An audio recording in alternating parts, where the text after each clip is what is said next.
नमस्ते। आपने चंद्रशेखर आज़ाद .pdf का लिंक फाइल शेयर की है। आपकी रिक्वेस्ट के अनुसार मैं इस पूरी किताब को अलग अलग भागों पार्ट्स में आपको बताऊंगा। यहाँ भाग 1 पार्ट 1 है, जिसमें परिचय, जन्म और बचपन के अध्याय शामिल हैं। भाग 1 परिचय, जन्म और बचपन। क्रांतिकारी पृष्ठभूमि। भारत को आज़ाद कराने के लिए हमारे देश के वीरों ने 2 रास्ते अपनाए थे।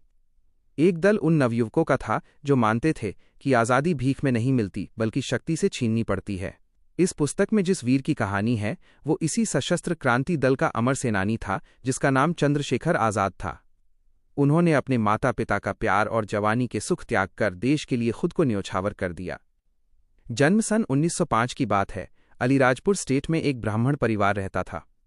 उस घर में पहले कई बच्चों की मृत्यु हो चुकी थी, जिससे माता पिता उदास रहते थे। जब चंद्रशेखर का जन्म हुआ तो वो भी दुबले पतले थे, जिसे देखकर माता पिता का दिल कांप गया। बचपन माता जगरानी देवी और पिता सीताराम तिवारी ने उनका पालन पोषण बड़े प्यार से किया। बालक चंद्रशेखर इतने सुंदर थे कि लोग उन्हें गोद में लेने के लिए ललचाते थे। नजर न लगे इसलिए माँ उनके माथे पर काजल का टीका लगाती थीं। पिता सीताराम तिवारी गरीब थे और कभी कभी घर में खाने को अन्न भी नहीं होता था, लेकिन उन्होंने हमेशा स्वाभिमान से जीवन जिया और किसी के आगे हाथ नहीं फैलाया। उस रियासत में बच्चों को निडर बनाने के लिए बचपन में बाघ का मांस चटाने की प्रथा थी, जो चंद्रशेखर को भी खिलाया गया था। साहस की एक झलक। दिवाली की घटना। एक बार दिवाली पर बच्चे फुलझड़ियां जला रहे थे। जब एक तीली बुझ जाती तो बच्चे उदास हो जाते। ये देखकर चंद्रशेखर ने एक साथ 8-10 तीलियां जला दीं, जिससे बहुत तेज रोशनी हुई, लेकिन इससे उनका हाथ जल गया। दूसरे बच्चे घबरा गए, लेकिन चंद्रशेखर ने हंसकर कहा कि चिंता मत करो, ये खुद ठीक हो जाएगा। काशी यात्रा। चंद्रशेखर को पढ़ने लिखने की धुन सवार हुई और उन्होंने काशी, बनारस जाकर संस्कृत पढ़ने की जिद की। माता पिता ने जब मना किया तो वो एक दिन घर से भाग गए और काशी पहुंच गए। वहां धर्मशाला में रहने और खाने पीने का प्रबंध हो गया और वे संस्कृत व्याकरण, अष्टाध्यायी, निघंटु पढ़ने लगे। क्या आप अगला भाग पार्ट 2 बेंतों का दंड पढ़ना चाहेंगे? जरूर। यहाँ इस किताब का दूसरा भाग पार्ट 2 है। ये हिस्सा बहुत रोमांचक है क्योंकि यहीं से बालक चंद्रशेखर को आज़ाद नाम मिला। भाग 2 बेंतों का दंड और आज़ाद का जन्म। सत्याग्रह में भागीदारी। सन 1921 में जब देश में विदेशी वस्तुओं और शिक्षा के बहिष्कार का आंदोलन चल रहा था तो काशी के विद्यार्थी भी इसमें शामिल हो गए। चंद्रशेखर से भी रहा नहीं गया और वे सत्याग्रही जुलूसों में शामिल होने लगे। एक बार उन्होंने देखा कि एक पुलिस अधिकारी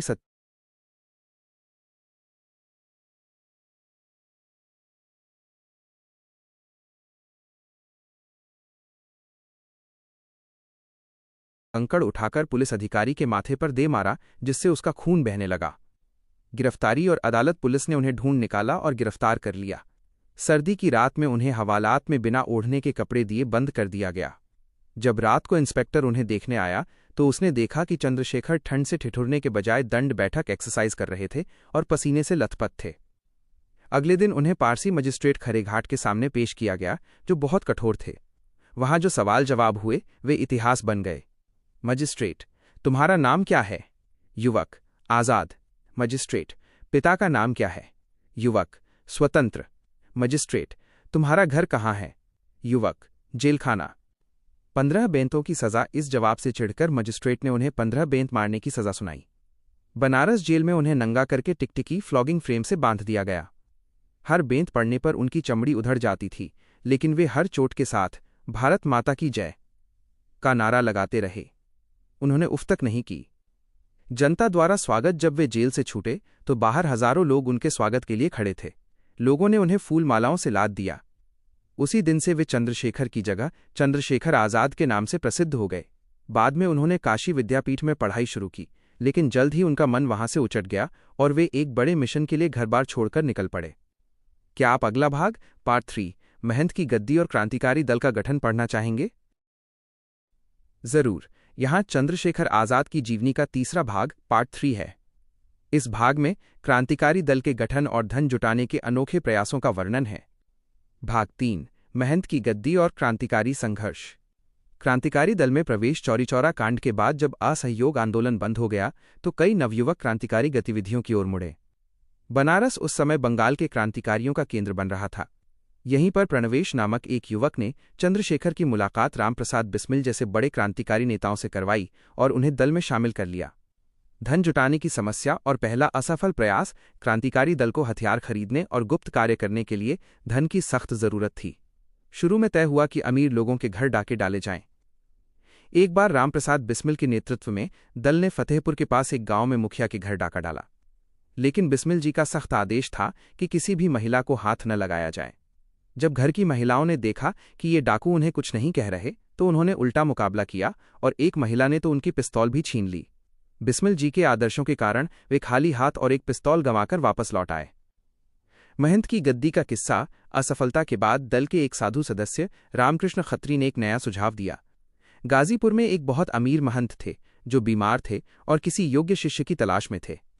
योजना बनी कि यदि दल का कोई सदस्य उनका शिष्य बन जाए तो उनकी मृत्यु के बाद सारी संपत्ति दल को मिल जाएगी। इस काम के लिए चंद्रशेखर आजाद को चुना गया। आजाद बने साधु। आजाद को साधु का वेश धरकर महंत के पास भेजा गया।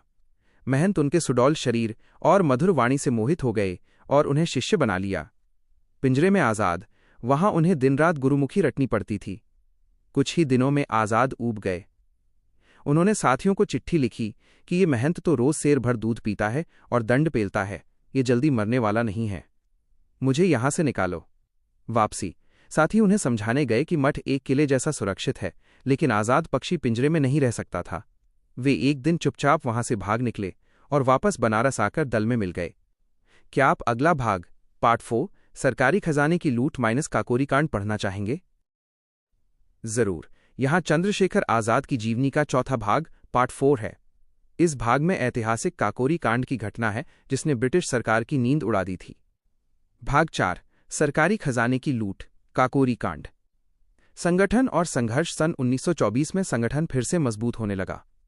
चंद्रशेखर आजाद ने एक मिस्त्री को भी दल में शामिल किया जो पिस्तौल बनाना जानता था, लेकिन दल के पास पैसों की भारी कमी थी। क्रांतिकारियों का जीवन बहुत कठिन था। सर्दियों में एक कंबल में कई लोग सोते थे और कई बार भूखे रहना पड़ता था। अपना खर्चा चलाने के लिए आजाद ने एक मुरब्बे वाले के यहां बही खाते का काम भी किया। सरकारी खजाना लूटने का फैसला जब पैसों की तंगी बहुत बढ़ गई तो दल ने तय किया कि अब किसी अमीर के घर डकैती डालने के बजाय सीधे अंग्रेज सरकार का खजाना लूटा जाएगा। यह एक बहुत बड़ा और जोखिम भरा कदम था। काकोरी कांड। 9 अगस्त 1925 योजना बनी कि रेलवे की जो आमदनी 8 डाउन ट्रेन से लखनऊ जाती है उसे लूटा जाए। 9 अगस्त 1925 को रामप्रसाद बिस्मिल, चंद्रशेखर आजाद, अशफाक उल्ला खां, मनमथनाथ गुप्त समेत 10 क्रांतिकारी ट्रेन में सवार हुए। घटना। जैसे ही ट्रेन निश्चित जगह पर पहुंची, जंजीर खींचकर उसे रोक लिया गया। ड्राइवर को काबू में किया गया और हथौड़ों से तिजोरी का ताला तोड़कर सरकारी खजाना लूट लिया गया। यात्रियों को चेतावनी दी गई कि वे अपनी जगह बैठे रहें, उन्हें कोई नुकसान नहीं पहुंचाया जाएगा। पुलिस की बौखलाहट और गिरफ्तारियां। इस घटना से सरकार हिल गई। 25 अगस्त को पूरे उत्तर प्रदेश में छापे मारे गए और अनगिनत युवक गिरफ्तार किए गए। पुलिस ने आजाद के घर पर भी छापा मारा, लेकिन वे हाथ नहीं आए। बहुत से साथी पकड़ लिए गए और कुछ ने पुलिस के दबाव में आकर भेद खोल दिए। रामप्रसाद बिस्मिल और अन्य साथियों पर मुकदमे चले। 4 वीरों बिस्मिल, अशफाक, रोशन सिंह, राजेंद्र लाहिरी को फांसी की सजा हुई। आजाद का वनवास। गिरफ्तारी से बचने के लिए आजाद झांसी के जंगलों में चले गए और वहां निशानेबाजी का अभ्यास करने लगे।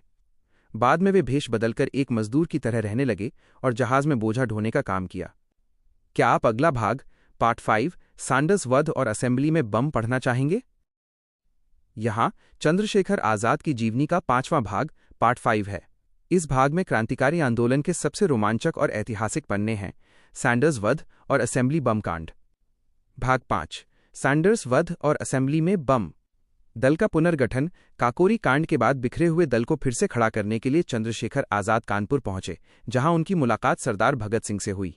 दिल्ली के पुराने किले में बैठक हुई और हिंदुस्तान सोशलिस्ट रिपब्लिकन एसोसिएशन का गठन हुआ, जिसका सेनापति commander in chief Chandrashekhar Azad को चुना गया। पुलिस हमेशा आजाद के पीछे पड़ी रहती थी, लेकिन वे भेष बदलने में माहिर थे और हर बार चकमा दे देते थे। लाला लाजपत राय की मृत्यु का बदला। सन 1928 में साइमन कमीशन भारत आया, जिसका पूरे देश में विरोध हुआ। लाहौर में विरोध प्रदर्शन का नेतृत्व लाला लाजपत राय कर रहे थे। पुलिस अधिकारी स्कॉट और सैंडर्स ने निहत्थे लोगों पर लाठियां बरसाईं, जिससे लाला लाजपत राय बुरी तरह घायल हो गए और उनकी मृत्यु हो गई। इस घटना से क्रांतिकारियों का खून खौल उठा। उन्होंने बदला लेने की ठानी। सैंडर्स वध। 17 दिसंबर 1928 को चंद्रशेखर आजाद भगत सिंह, राजगुरु और जयगोपाल पुलिस अधिकारी के बंगले के बाहर घात लगाकर बैठे। जैसे ही सैंडर्स बाहर निकला, राजगुरु और भगत सिंह ने गोलियां चलाकर उसे ढेर कर दिया। जब एक सिपाही ने पीछा किया तो आजाद ने उसे भी गोली मार दी। लाहौर से अद्भुत पलायन सैंडर्स की हत्या के बाद पुलिस ने पूरे शहर को घेर लिया। यहाँ इस पुस्तक में एक बहुत ही रोचक विवरण दिया गया है कि वे कैसे बचे। भगत सिंह ने साहब बहादुर का भेष बनाया। चंद्रशेखर आजाद ने मेम साहब महिला का भेष बनाया। पुस्तक के अनुसार आजाद ऊंची एड़ी के सैंडल और महिला के कपड़ों में ऐसे सजे थे कि पुलिस पहचान ही नहीं पाई। राजगुरु उनके नौकर बने। वे इसी भेष में ट्रेन के पहले दर्जे में बैठकर पुलिस की आंखों में धूल झोंककर अमृतसर निकल गए। असेंबली में बम कांड। अंग्रेज सरकार भारतीय मजदूरों के अधिकारों को कुचलने के लिए पब्लिक सेफ्टी बिल ला रही थी। इसका विरोध करने के लिए 8 अप्रैल 1929 को सरदार भगत सिंह और बटुकेश्वर दत्त ने दिल्ली की सेंट्रल असेंबली में खाली बेंचों पर बम फेंके और पर्चे उड़ाए। उनका उद्देश्य किसी को मारना नहीं, बल्कि बहरी सरकार को सुनाना था। बम फेंकने के बाद वे भागे नहीं, बल्कि अपनी गिरफ्तारी दे दी। बलिदान का दौर। इसके बाद सरकार ने दमन चक्र चलाया। भगत सिंह, सुखदेव और राजगुरु को फांसी की सजा सुनाई गई। अपने साथियों को एक एक करके खोने के बाद आजाद अकेले पड़ गए थे। वे जवाहरलाल नेहरू से भी मिले और पूछा कि क्या गांधी इरविन समझौते में क्रांतिकारियों की जान बख्शने की कोई बात है, लेकिन उन्हें निराशा ही हाथ लगी। क्या आप अगला और अंतिम भाग पार्ट 6 कुछ रोचक घटनाएं और अंतिम घड़ियां माइनस अल्फ्रेड पार्क में बलिदान पढ़ना चाहेंगे? जरूर। ये रहा चंद्रशेखर आजाद की जीवनी का छठा और अंतिम भाग पार्ट 6। ये भाग उनके महान चरित्र, वसूलों और अल्फ्रेड पार्क में उनके ऐतिहासिक बलिदान की कहानी कहता है। भाग 6 कुछ प्रेरक घटनाएं और अंतिम घड़ियां। आजाद का चरित्र और उसूल। इस पुस्तक में आजाद के जीवन की कुछ ऐसी घटनाएं दी गई हैं जो दिखाती हैं कि वे कितने सख्त और आदर्शवादी थे। पाई पाई का हिसाब। क्रांतिकारी दल के पास पैसों की बहुत कमी थी। एक बार साथी बटुकेश्वर दत्त के आने की खुशी में कोई डबल रोटी ब्रेड ले आया। इस पर आजाद ने डांटते हुए कहा, हम यहां मरने के लिए इकट्ठे हुए हैं, दावत उड़ाने के लिए नहीं। जनता का एक एक पैसा सोच समझकर खर्च होना चाहिए। चरित्र की पवित्रता। एक बार दल ने एक अमीर घर में डाका डालने की योजना बनाई। वहां एक साथी ने घर की महिला के साथ बदतमीजी करने की कोशिश की। आजाद को यह बर्दाश्त नहीं हुआ। उन्होंने उसी वक्त उस साथी को गोली मार दी और महिला से माफी मांगकर बिना कुछ लिए वापस लौट आए। परिवार से बड़ा देश। आजाद के माता पिता बेहद गरीबी में जी रहे थे, उनके पास खाने को भी नहीं था। लोगों ने चंदा करके 2000 रुपये उनके लिए इकट्ठे किए। जब ये पैसा आजाद के पास पहुंचा तो उन्होंने उसे घर भेजने के बजाय दल के काम क्रांति में लगा दिया। उन्होंने कहा, देश सेवा में माता पिता का बलिदान भी करना पड़ता है। अचूक निशाना। एक बार साथियों ने उनके निशाने की परीक्षा लेनी चाहिए। आजाद ने एक पत्ते पर 5 गोलियां चलाईं। दूर से लगा कि निशाना चूक गया है, क्योंकि पत्ता गिरा नहीं, लेकिन पास जाकर देखा तो वो पत्ता छलनी हो चुका था। अंतिम घड़ियां। अल्फ्रेड पार्क का संघर्ष। 27 फरवरी 1931। विश्वासघात। आजाद इलाहाबाद के अल्फ्रेड पार्क में अपने एक साथी के साथ बैठे थे। उसी समय किसी मुखबिर ने पुलिस को खबर दे दी। पुलिस सुपरिंटेंडेंट ने भारी पुलिस बल के साथ पार्क को घेर लिया। साथी की रक्षा। जैसे ही पुलिस ने घेरा, आजाद ने सबसे पहले अपने साथी की जान बचाने की सोची। उन्होंने साथी को जबरदस्ती वहां से भगा दिया और खुद पुलिस का ध्यान अपनी ओर खींच लिया ताकि साथी सुरक्षित निकल सके। अकेला शेर और पूरी फौज। आजाद एक पेड़ की आड़ लेकर अकेले ही पूरी पुलिस फौज से भिड़ गए। उनकी गोली से अंग्रेज अफसर नाट बावर और पुलिस अफसर विश्वेश्वर सिंह घायल हो गए। सर्वोच्च बलिदान। 20 मिनट तक गोलियां चलती रहीं। जब आजाद के पास गोलियां खत्म होने लगीं और बचने का कोई रास्ता नहीं बचा तो उन्होंने जीवित पुलिस के हाथ न आने की कसम निभाई। उन्होंने अपनी पिस्तौल की आखिरी गोली खुद अपनी छाती में मार ली और वीरगति प्राप्त की। अमरगाथा। पुलिस वाले उनके शव से भी इतना डरते थे कि पास जाने से पहले मृत शरीर पर गोली चलाकर देखा। जिस जामुन के पेड़ की आड़ लेकर वे लड़े थे, लोग उसकी पूजा करने लगे और वहां की मिट्टी को माथे से लगाने लगे। घबरा कर अंग्रेज सरकार ने उस पेड़ को ही कटवा दिया। लेखक ने अंत में लिखा है, आजाद जन्मे ही आजाद थे, जब तक जिए आजाद रहे और अंत में भी आजाद ही रहे। इस प्रकार इस PDF फाइल की पूरी कहानी समाप्त होती है। क्या आप किसी खास हिस्से के बारे में और जानना चाहते हैं?